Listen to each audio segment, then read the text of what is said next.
La reforma agraria en Guatemala fue un movimiento que se dio justo después del triunfo de la Revolución del 20 de octubre de 1944. Dicho acontecimiento pretendía erradicar la propiedad feudal y eliminar todo tipo de explotación hacia el trabajador. Antecedentes de la reforma agraria. La mitad de las tierras cultivables eran propiedad de un minúsculo y privilegiado círculo de terratenientes. Dentro de dicho grupo se encontraba como propietaria la United Fruit Company, UFCO, que poseía grandes extensiones de tierras ociosas.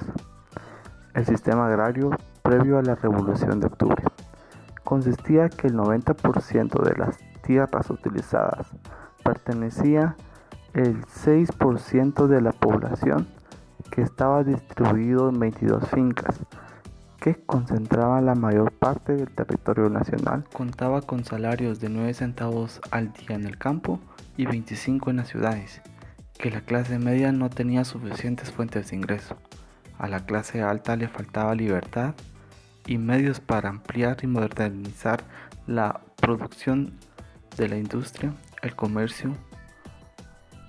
Estos no prosperaban por falta de consumo y los monopolios estadounidenses descapitalizaban al país con creciente voracidad, amparando sin decoro por el gobierno. La reforma agraria en Guatemala y el gobierno de Jacobo Arbenz. Se promulgó y aprobó el Decreto 900, la Ley de la Reforma Agraria, el 17 de junio de 1952 y se creó el Banco de la Reforma Agraria. Su propósito fue abolir la servidumbre y la esclavitud, así como proseguir las tierras ociosas cultivables a los campesinos para que las trabajaran. Las tierras embargadas eran pagadas a los dueños con una indemnización. Decreto 900, Ley de Reforma Agraria. El Decreto 900 o Ley de Reforma Agraria en Guatemala fue una de las metas principales del gobierno del coronel Jacobo Arbenz Guzmán, con la que pretendía evitar que hubiera una relación de latifundio-minifundio, la cual se había hecho común en Guatemala a partir de la promulgación del Decreto 170 o Ley de Redención de Censos por el gobierno del general Justo Rufino Barrios en 1877 y las concesiones que este y los gobiernos liberales que le siguieron hicieron a los ciudadanos alemanes y a la compañía estadounidense, la United Fruit Company. El latifundio era una explotación agraria de grandes dimensiones, dedicada a la agricultura o la ganadería, típica de las sociedades tradicionales, donde una clase de terratenientes posee una gran parte de las tierras y disfruta de elevado prestigio social y decisivo de poder político. El sistema agrario. Este sistema es un conjunto de técnicas empleadas en una explotación para sacar alimentos o ganancias a las tentaciones que desató la reforma agraria. La Ley de la Reforma Agraria emitida el 17 de junio de 1952, entre sus disposiciones generales consideraba lo siguiente: la reforma agraria de la Revolución de Octubre tiene por objeto liquidar la propiedad feudal en el campo y las relaciones de producción.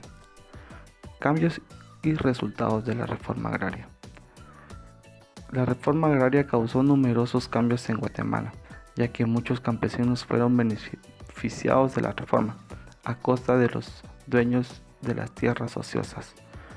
Por el impacto en las tierras de la United Fruit Company, en 1954 la oposición encontró el patrocinador que necesitaba para obligar al presidente Arbenz a renunciar a la presidencia. La CIA, de la que varios funcionarios tenían fuertes intereses en la United Fruit Company, la Contrarreforma. La Contrarreforma de 1954 necesitaba desarrollar una solución alternativa a los agrarios del país. Su respuesta fue el Programa de Desarrollo Rural de Guatemala entre 1954 y 1959. Los Estados Unidos gastaron poco menos de los $14 millones en el desarrollo rural de Guatemala. principalmente en el reasentamiento de campesinos, en 19 proyectos de colonización. El actuar de la contrarreforma agraria puede resumirse puntualmente a los siguientes puntos.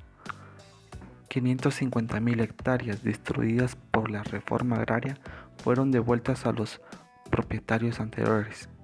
La United Fruit Company recibió de vuelta todas las tierras que le fueron confiscadas en virtud del Decreto 900. Muchas de las antiguas fincas nacionales fueron privatizadas. En 1956 se dicta el Decreto Ley número 559 o Estatuto Agrario. Instaura impuestos progresivos sobre tierras ociosas y la posibilidad de expropiación de las mismas si en 5 años no cambian esta condición. Se impuso a 99.000 hectáreas y no se expropió ninguna. Sobre esta base legal se impuso la política de titulación individual de unidades agrícolas familiares. Hasta 1960 había sido distribuidas 3.800 parcelas de 20 hectáreas en 21 zonas de desarrollo agrario. De 1954 a 1962 se titularon por vía antes descrita 364.852 hectáreas.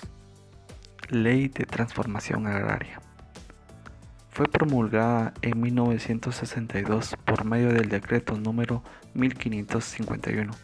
Con este decreto se institucionalizó la política sobre la tierra, la cual estaba orientada a la colonización de tierras nacionales, así como la privatización de baldíos. Esto significaba una política de no afectación del sistema de tendencia de tierra y por tanto garantizar la concentración de la misma en pocas manos. Después de aprobada la Ley de Transformación Agraria, para su cumplimiento se creó el Instituto de Transformación Agraria, sus siglas el INTA, que se ocupó de la política de entrega de tierras.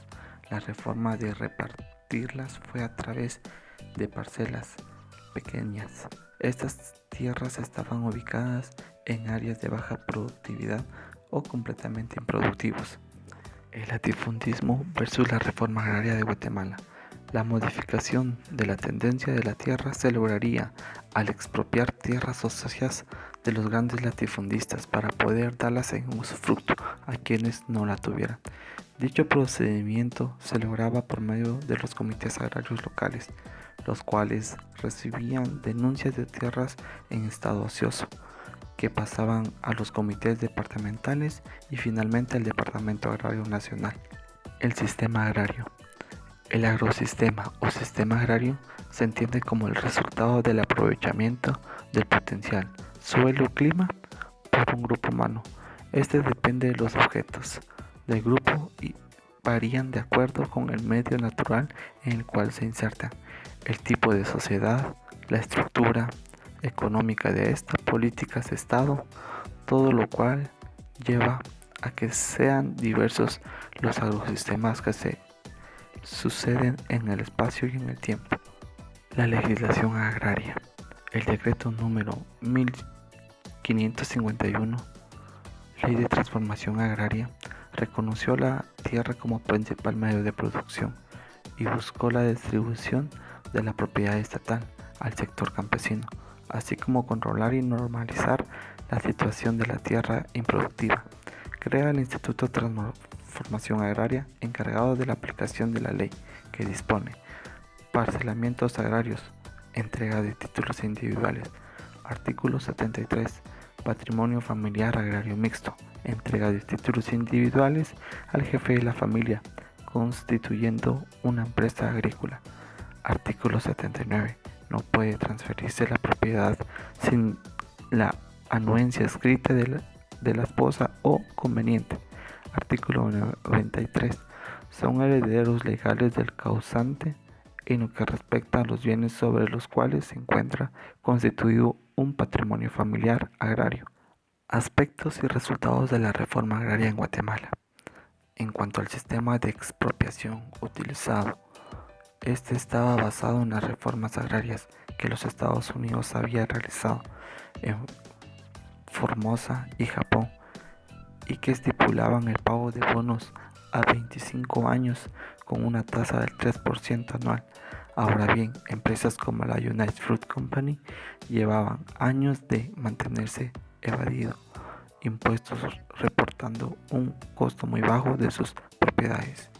En marzo de 1953, Arbenz ratificó la expropiación de 234.000 acres de tierras ociosas de la frutera en su plantación de 295.000 acres. La reforma agraria causó numerosos cambios en Guatemala, pues muchos campesinos fueron beneficiados de la reforma a costa de los dueños de las tierras ociosas.